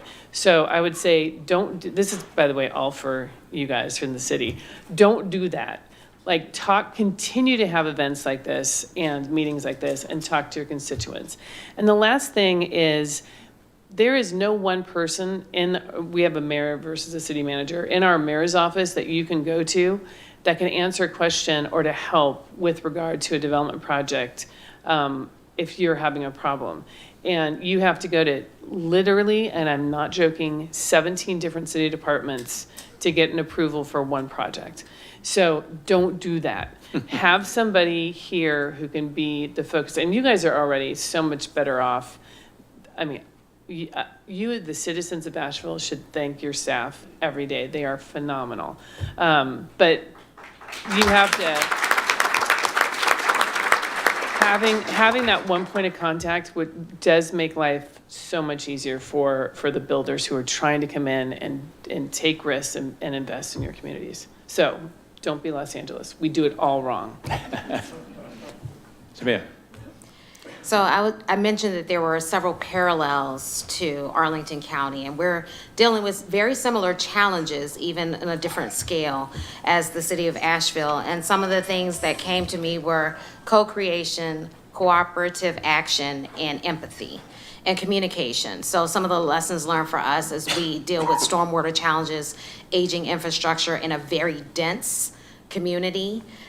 We also are dealing with office market vacancy pressures and have had to do adaptive reuse policies quickly and move processes and applications through very quickly to be able to start to see things turn over. We have housing supply challenges, and there's not a lot of land. We are currently we made zoning reform changes to do missing middle housing, but we're not able to implement them because of legal issues at this point.